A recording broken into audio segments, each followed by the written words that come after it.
16절에서 재판을 받는 두 여인을 창기라고 표현하고 있습니다. 이스라엘에서는 매춘이 공식적으로 금지가 되어 있지요. 그렇지만 우리가 성경 여기저기에서 볼 수 있는 것처럼 일반 백성들 사이에서는 그냥 묵인이 되고 있었다라는 것을 알 수가 있습니다. 그런데 천한 창기들이 왕에게서 재판을 받는다. 이건 정말 대단한 것 같습니다. 신분제에 따른 차별이 철저했던 우리나라 입장에서는 상상이 좀 잘 안 갈 정도입니다. 우리나라에 억울한 일을 당한 사람, 신분고하에 관계없이 자기 억울한 일을 왕에게 풀어달라고 호소할 수 있는 제도가 신문고라는 것이 있었지요. 조선 초기 태종 때 벌써 만들어진 제도라고 합니다. 그게 이제 조선 후기까지 계속 존속이 되었고요. 태종 때 그 제도를 만들면서 이름을 등용문이라고 했고, 그의 아들 세종 때는 이제 승문고라고 불렀습니다. 우리가 익숙하게 알고 있는 신문고라는 이름은요, 조선 후기에 영조 때 와서 비로소 부르게 된 이름이다라고 합니다. 그런데 영조의 손자였던 정조 시대에 정조실록에 이런 기록이 있다고 합니다. 신문고를 어디에 둘 것인가? 그것 때문에 이제 이 논쟁이 붙었다라고 합니다. 그때에 새로운 주장이 신문고를 대궐 밖에 두어야 한다라는 것이었다고 합니다. 우리가 영화나 드라마에 보면요, 궁궐 밖에 신문고가 있어서 심지어는 노비들도 가서 막 신문고를 쳐가지고 자기들의 억울한 일을 왕에게 호소하고, 그런 일은 없었다는 겁니다. 정조 시대까지도 그런 일은 전혀 없었다고 합니다. 정조 때도 논쟁만 붙었지 실제로는요, 그 신문고가 어디에 있었는가 하면 창덕궁 안에 있었다라고 합니다. 우리나라 조선에는요, 유명한 궁궐이 5개가 있습니다. 그래서 5대 궁궐이라고 하고요. 그 5대 궁궐의 첫 번째가, 가장 중요한 것이 경복궁이었죠. 임진왜란 때 불타버립니다. 그래서 사실은 모든 국사를 경복궁에서 왕이 다 하고 있었는데, 경복궁이 불타버리니까 그 다음에 다른 것을 이제 대용으로 써야 되잖아요. 임진왜란 때 불탄 경복궁을 언제 중건을 하는가 하면은 우리가 잘 아는 대로 대원군이 고종 때 중건을 합니다. 그러면서 조선이 완전히 경복궁 하나 세운다고 나라가 넘어가게 되는 거죠. 그만큼 경복궁이라는 것은 보통 궁궐이 아니었던 것입니다. 자, 그렇다면 그 경복궁이 불타버리고 나서, 그렇다면은 왕은 진물을 어디서 봤을까요? 경복궁 다음에 그 중요한 궁궐이 창경궁이라고 했고요. 창경궁이 두 번째더라고요. 그러니까 옛날에 저 어릴 때도 기억나는데, 서울 가면은 그 동물 구경 어디 갔습니까? 창경원으로 갔죠. 우리나라의 두 번째로 중요한 궁궐을 그렇게 동물원 만들었던 겁니다. 일제가 굉장히 악랄한 짓을 했지요. 그 다음에 이제 세 번째가 그 창덕궁인데요. 창덕궁은 이제 임진왜란 때 경복궁이 불타버렸으니까 그 다음에 왕이 진물을 봐야 되는데, 광해군 때부터 그 다음에 고종이 경복궁을 재건을 할 때까지 200여 년 동안에 창덕궁에서 왕이 진물을 보았다라고 합니다. 그 창덕궁 궁궐 안에 신문고가 있었습니다. 자, 경복궁은 없어졌고요. 궁궐이 4개가 있습니다. 4개의 궁궐 가운데서 가장 많은 군사들이 가장 삼엄하게 철저하게 지키면서 일반 백성들은 물샐 틈 없이 조금도 출입하지 못하도록 막아서서 잘 관리했던 궁궐이 어디일까요? 그 창덕궁입니다. 그 창덕궁 안에 신문고가 있었습니다. 누가 신문고를 칠 수가 있겠습니까? 신분 고하를 막론하고 그런 일 전혀 없었습니다. 혹시나 신문고 친다면은 고위 관직 중에 창덕궁에 드나들 수 있는 소위 그 벼슬이 높은 그런 신하 중에 누군가가 혹시 신문고 칠까? 예, 신문고는 칠 수가 전혀 없었던 것입니다. 자, 정조 때 그 논쟁이 있었다고 말씀을 드렸습니다. 그때 논쟁이 신문고를 좀 실용성 있게 궁궐 바깥에 두자. 궁궐 안에 있는데 누가 그렇게 칠 수가 있느냐? 실제적인 거죠. 그렇게 논쟁이 붙자 그때 이제 거의 내린 결론이 이걸 밖으로 두게 되면 아무나 우리가 쉽게 말하면 개나 소나 자기 문제 뜨고 그 신문고 쳐댈 것이고, 그러면은 그 일을 누가 감당하냐? 왕이 그걸 처리한다고 하는데 그거 감당 못한다. 그리고 그렇게 되고 나서 그 다음에 다시 안 되겠다, 이 신문고 치지 마라 라고 하게 되면, 조선 초기부터 신문고라는 건 만들어 놓고 신문고 치게 법적으로는 돼 있었는데, 신문고를 못 치게 법을 만든다면은 그거는 절대로 있을 수가 없는 일이다. 그러니까 한번 문을 열게 되면은 더 이상 문을 닫지 못하기 때문에, 그래서 신문고는 궁궐 밖으로 나가면 안 된다. 결론은요, 신문고는 계속 궁궐 안에 있었던 겁니다. 그래서 신문고 쳐가지고 내 억울한 일을, 이거는요 영화에서 볼 수 있고 드라마에서 볼 수 있는 것이지, 실제로 우리 조선에서는 거의 볼 수가 없는 그런 모습이었더라라는 것입니다. 그런데 지금 여기서는요, 창녀 2명이 왕 앞에서 재판을 받고 있는 겁니다. 기절초풍할 일입니다. 이게 어떻게 이런 일이 있을 수가 있단 말입니까? 그런데 우리가 잘 알아야 되는데요, 성경에서는 이런 재판 제도에 대해서 아주 고대 시대부터 재판 제도를 잘 정비를 해놨습니다. 심지어는 이스라엘이 애굽에서 나와서부터 출애굽기 18장에 보면요, 재판 제도를 정비를 합니다. 물론 모세의 장인 이드로가 건의를 해서 모세가 하나님께 기도하고 허락받아서 이제 재판 제도를 정비를 하지요. 그때 모든 사람이 재판 받는다고 모세 앞에 와서는 줄을 쭉 길게 서서, 모세는 하루 종일 재판만 하고 있고 도저히 말이 안 되는 겁니다. 그래서 이드로가 그러지 말고 좀 똑똑한 사람 뽑아가지고 똑똑한 사람들이 재판을 하게 하고, 그 사람들이 재판을 못하는 어려운 문제들은 이제 항소를 하게 해서, 그래서 재판을 하면 되지 않느냐. 그래서 이제 최소한 2심제를 두게 된 거지요. 이스라엘이 가나안 땅 들어와서도 마찬가지입니다. 각 지역에서 자기 지역의 재판들을 다 관할을 했고요. 그 재판에서 풀 수 없는 큰 문제들, 이거 도저히 우리가 안 되겠다, 그런 것은 위로 올립니다. 중앙으로 올리면 그 중앙으로 올린 그 재판을 누가 하는가 하면 왕이 처리하더라라는 것입니다. 그러니까 그 시대가요, 지금으로부터 따지면은 약 3,000년 이상 전입니다. 3,000년 이상 전에 그렇게 2심제를 미리 마련해 놓고, 그런 2심제에 따라서 재판할 수 있도록 하고, 그러면서 여기 창녀가 재판받는 것처럼 말 그대로 신분 고하를 가리지 않고 항소를 해서 왕 앞에서까지 재판을 받을 수 있을 정도로 기가 막힌 재판 제도를 이스라엘은 가지고 있었던 것입니다. 자, 이런 재판 제도의 토대 위에서 솔로몬이 하나님께 재판할 수 있는 지혜를 달라고 기도했던 겁니다. 이거는요, 더 좋은 것을 누리는 사람일수록 더 잘해야 된다라는 책임감입니다. 요즘은요, 누리기만 하려고 하는 것 같습니다. 권리만 주장하고 권리만 누리려고 하는데 도대체 의무가 없습니다. 그런데 더 많은 권리를 누리려면요, 사실은 더 많은 책임을 져야 되는 겁니다. 그게 마땅한 겁니다. 솔로몬은 그것을 깨달은 겁니다. 이스라엘은 재판 제도가 정비가 잘 되어 있습니다. 그 고대 시대에 이런 좋은 제도를 누리는 우리나라라면은 재판 질서나 재판에 관한 모든 것이 다른 모든 나라에 비해서 월등하게 더 잘 돼야 된다는 거죠.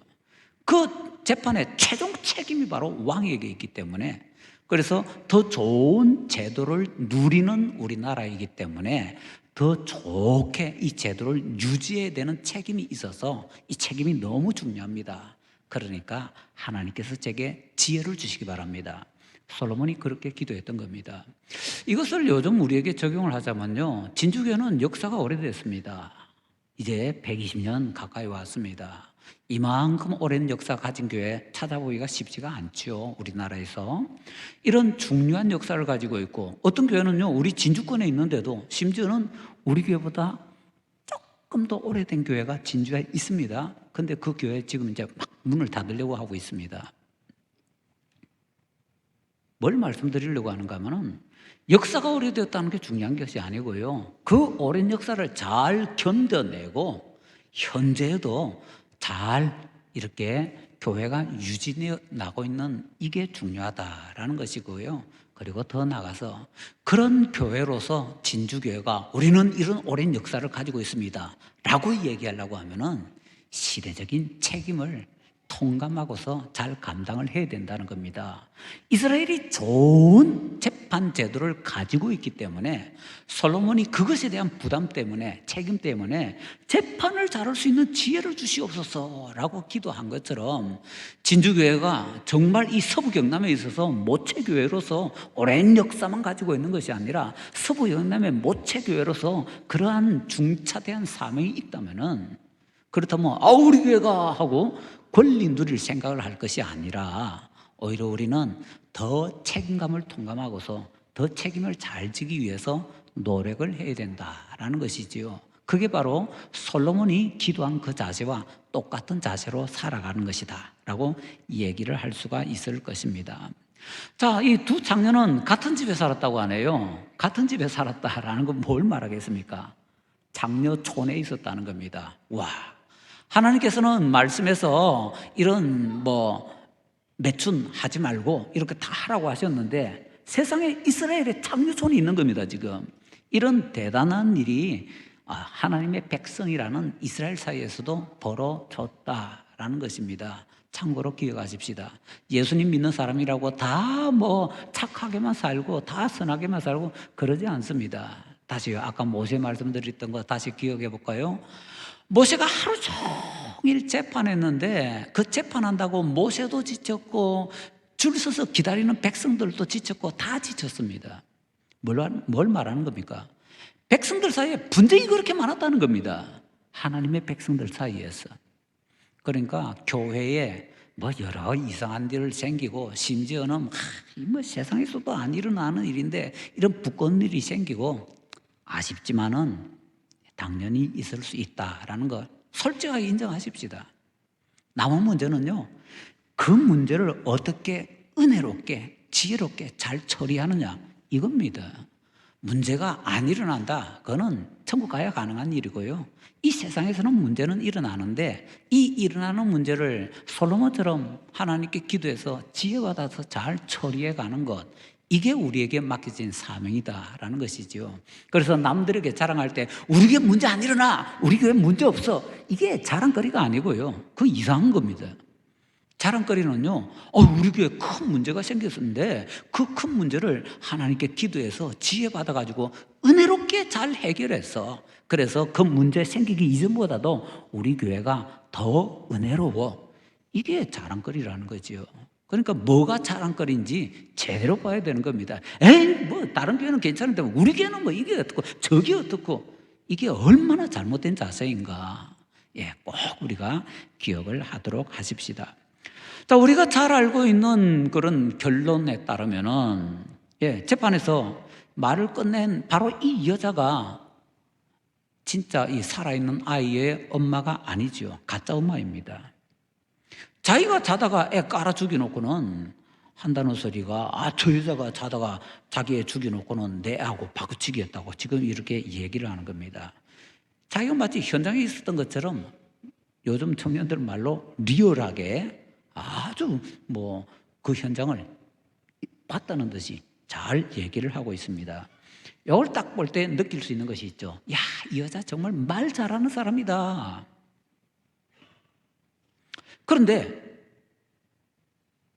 자다가 자기 아기 죽였던 이 여인은 왜 이렇게 하면서까지 왕 앞에서 재판을 한다는 것은 자칫 하면은 엄청나게 위험한 일이 될 수 있잖아요. 그렇게까지 위험을 감수하면서까지 남의 아이를 자기 아이로 만들려고 이렇게 노력을 하고 있을까요? 몇 가지 근거는 우리가 한번 생각을 해볼 수 있겠죠. 첫째는 자기 애가 죽었기 때문에 저 애를 데려다가 자기 집에 후사로 만들기 위해서, 지금 이 시대는 그럴듯한 말인 것 같지만 그 고대 시대는 말도 안 되는 소리입니다. 왜요? 다산 시대잖아요.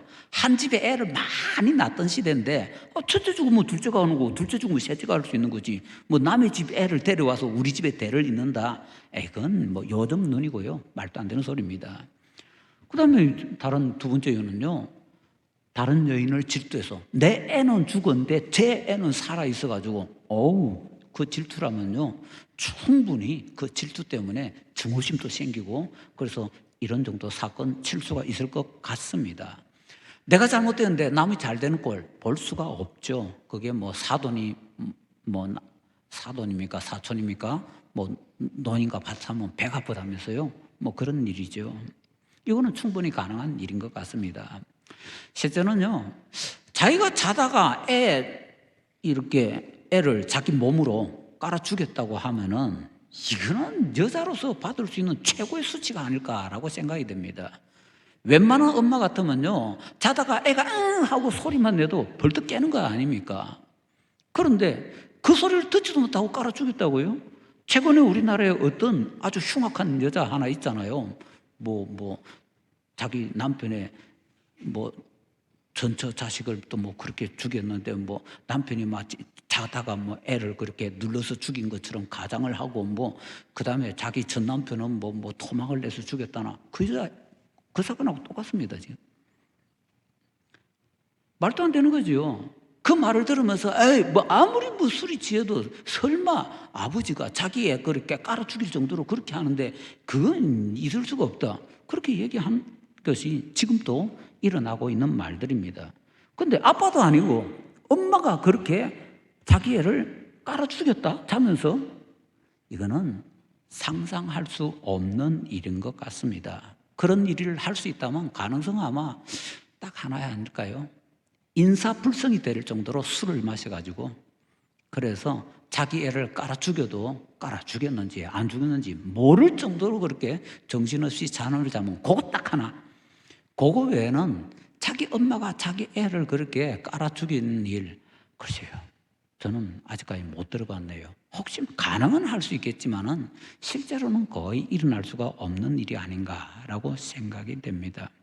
자, 그런데 실제로 그 사건은 벌어졌습니다.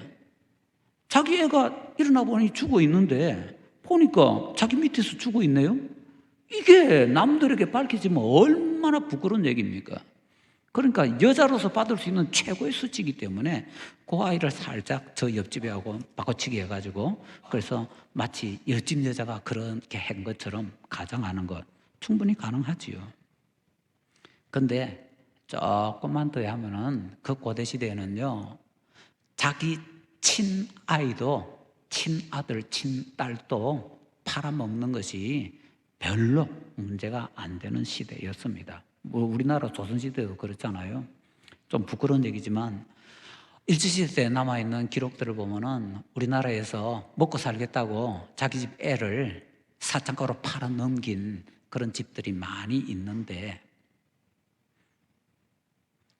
전국을 조사를 했더만 전국에서 자기 집 애를 가장 많이 팔아먹은 도가 경상남도랍니다. 경상남도. 진주는 어느 도에 있는지 몰라요. 왜 그러냐? 너무 가난했어. 자식을 사랑 안 해서가 아니고 그 당시에 전국에서 가장 찢어지게 가난했던 곳이 경상남도랍니다. 그래서 경상남도에서 자기 딸을 가장 많이 사자가에 팔아먹었대요. 자, 자기 자식도 그렇게 팔아먹는데 자기 애는 죽었고 이제 저 애를 내 애라고 주장해서 데려오면요 조금만 적당히 굽어가면서 조금만 키워놓고는 요 애를 팔아먹으면은 그거 한 미천 잡는 거잖아요. 그러니까 어떤 좋은 이유를 위해서는 그 어떤 것으로도 될 수가 없습니다. 그냥 하여튼 어떤 식으로든지 못된 이유가 있어서 이 여인은 저 집 자식을 내 자식인 것처럼 가장을 해가지고 그렇게 하려고 하는 겁니다. 아마 두 번째, 세 번째, 네 번째는 다 가능성이 있고 모두 다 원인이 될 수도 있을 것 같습니다. 자, 이 두 여인들이 이렇게 막 나서고 있으니까 솔로몬이 이제 23절에서 그 여인들이 말한 것을 요약해서 반복을 합니다. 너는 살아있는 애가 네 애라고 그러고 죽은 애가 저 여자 애라고 그러고 너는 반대로 살아있는 애가 네 애라고 그러고 죽은 애가 저 여자 애라고 그러네. 요약해서 반복하는데 이게 굉장히 중요합니다. 본문을 다시 잘 보시면은요 처음 말을 시작했던 그 여인은 말 참 잘합니다. 근데 22절에 보면은 다른 여인이 말을 하는데 시원찮아요. 그러니까 말 잘하는 사람은 가짜 엄마고 말 못하는 사람은 진짜 엄마입니다. 그런데 우리는 보통 이런 재판에서 누구 말을 듣고 믿는가 하면요, 말 잘하는 사람 말이 그럴듯해 보여가지고 그 사람 말 듣고 그 사람 말을 믿어주려고 하는 것이 확정 편향이 있습니다. 우리는 일반적으로. 그런데 솔로몬은 그렇게 안 하고 있다라는 것을 요약하는 말로서 정리하는 겁니다. 공정하게 잘 보고 있다라는 표현을 지금 하고 있는 것이지요. 자, 그래서 이제 솔로몬의 입장에서는 사법적인 딜레마, 도대체 누구인지 알 수도 없고, 요즘처럼 뭐 유전자 검사하면 바로 튀어나올 건데, 그 시대에 뭐 그런 게 뭐 있습니까? 어떻게 할 수도 없고, 그 다음에 공평하게 처리도 해야 되겠고, 그 다음에 이 두 여인도 그만 싸우고 서로 또 다시 회복해서, 같은 집에 살았다고 하니까 다시 회복해서 좀 살 수 있도록 만들어도 줘야 되겠고, 그래서 생각을 한 것이, 아이를 죽여가지고 방 갈라서 나눠주면 공평하지 않느냐. 그럼 딜레마도 없고 문제도 해결되고 공평하니까 두 여인 또 다시 화해하고 관계 회복할 수 있지 않겠느냐. 물론 이건 탁상공론이죠. 그런 이론하고 현실하고는 절대로 같을 수가 없지요. 그러자 아이의 진짜 엄마는 마음이 불탔다고 합니다. 지금 본문에서. 마음이 불타는 것 같아서 저 사람이 애 데려가도 좋으니까 제발 살기만 하게 해달라고. 진짜 엄마는 그렇게 매달리고 있고, 가짜 엄마는 아이고 뭐 니도 못 가지고 나도 못 가지고 그래 죽여서 방 갈라가지고 서로 반씩 나눠 가지자, 그렇게 얘기를 하게 되는 것이죠. 내가 잘못됐으니 너도 잘못돼야 되고 네 잘되는 꼬라지는 내 못 보겠다, 이 마음이 확실하게 나오게 되는 것이지요. 자, 그래서 솔로몬이 정확하게 처리해서 진짜 엄마에게 애를 주게 하고 나머지 여인은 사회적인 어떤 문제를 위해서 잘 처리를 했겠지요. 28절에서 이런 말씀으로 정리를 하고 있네요. 온 이스라엘이 왕이 심리하여 판결함을 듣고 왕을 두려워하였으니 이는 하나님의 지혜가 그의 속에 있어 판결함을 봄이더라. 솔로몬의 이 판결은 그 당시 생각으로는 인간의 머리로는 할 수 없는 판결이다라고 생각되었기 때문에 소문에 솔로몬이 판결을 잘할 수 있는 지혜를 하나님께 달라고 했다더만 진짜의 모양이네. 이제 이 사건 이후로는 남들을 무고로 죄도 없는데 죄가 있는 것처럼 그래 해가지고 하는 그런 잘못된 것, 이 재판도 그런 거잖아요. 그런 것은 이제 절대로 하지 못하게 되었다라는 것이죠. 이게 바로 이제 백성들이 솔로몬을 두려워하게 되었다라는 것입니다. 사실 따져보면요, 아이가 자다가 죽는 경우는 엄마가 깔아 죽이는 것, 그것만 있는 거 아니잖아요. 이유가 그 의료나 뭐 건강이나 여러 가지가 너무 열악하던 시대에 아이가 자다가 죽는 일 얼마든지 일어날 수 있는 일이잖아요. 그런데 그 가짜 엄마는 마치 자기가 본 듯이 리얼하게 얘기를 하는데 진짜 본 거지요. 자기 눈앞에서 일어난 일이고 자기가 저지른 사건이잖아요. 그래서 그렇게 얘기를 하는데 아마 하나님께서 솔로몬의 눈을 열어주셔서 그걸 보게 하신 것 같아요. 그러면서 확인을 하기 위해서 아이를 갈라서 반씩 나눠주라, 그렇게 한 것 같습니다. 자, 이제 우리는 마지막으로 교훈을 하나만 더 가지십시다. 오늘 낮에 제가 이런 말씀을 드렸습니다. 성경을 잘 보려면은 처음과 마지막을 같이 보는 것이 좋다. 지금 이제 열왕기 상을 시작을 하면서 솔로몬의 첫 부분을 보고 있습니다. 솔로몬이 처음 왕이 되면서 멋지게 잘합니다. 하나님께 일천 번제 드리고 기도해서 응답받고, 그래서 이제 응답받은 그것으로 다시 멋지게 재판을 해서 짠짜자잔 우리가 아는 그 솔로몬이 딱 되었습니다. 자, 성경책 안 들춰봐도 우리 머릿속에서 한번 찾아봅시다. 솔로몬 마지막에 어떻게 됐죠? 우상숭배하다가 일천번제에 반대입니다. 우상숭배하다가 그 다음에 어떻게 됐죠? 나라가 둘로 쪼개집니다. 뭐죠? 여기 아이를 어떻게 하라고요? 아이를 둘로 쪼개서 줘라. 솔로몬의 나라가 둘로 쪼개집니다. 이 아이의 진짜 엄마한테는 나라를 사랑하는 마음이 있고 백성을 사랑하는 마음이 있습니다. 솔로몬에게는 없었습니다. 하나님께서 그 두 개를 비교하면서 보라고 아이를 반 잘라서 둘로 만들어서 나눠주라는 그 얘기가 지금 여기 실려 있는 겁니다. 솔로몬의 마지막에는 나라가 솔로몬 죽으면서 둘로 쪼개집니다. 왜요? 솔로몬의 우상 숭배하고 하나님을 버리고 세상으로 나갔던 그 범죄 때문에. 그러니까 솔로몬이 재판하는 지혜는 잘 받았는데 문제는 삶을 살아가는 지혜를 제대로 받지 못하고 활용을 하지 못해서 이러한 잘못된 결과가 나와서 재판은 잘하는데 거꾸로 하나님 앞에서의 재판에서는 자기가 그 못된 가짜 엄마의 위치에 서게 되더라라는 것입니다. 이게 바로 하나님께서 우리에게 세상 살아가게 하시는 이치 중에 하나입니다. 작은 일에 있어서 성공했다고 해서 모든 일을 성공하고 큰 일을 성공할 수 있느냐? 아니라는 겁니다. 모든 일은 각각 다 따로 일어나고 각각의 사건에서 우리는 하나님을 잘 섬겨야 되고 하나님 앞에 말씀 붙잡고 기도해야 되고 그 말씀 붙잡고 기도하는 것을 응답받아서 살아가야 되더라라는 것입니다. 그러지 못할 때에 솔로몬이 자기 재판은 잘해놓고 하나님께 받는 재판은 엉망진창으로 받는 이런 불상사가 일어날 수 있다라는 것이지요. 하나님 앞에서 우리의 모든 일을 지혜롭게 잘 처리를 하며 더 나아가서 하나님 앞에서 우리가 받는 그 재판도 은혜롭게 받을 수 있는 우리 모두가 되시기를 예수님 이름으로 축원합니다.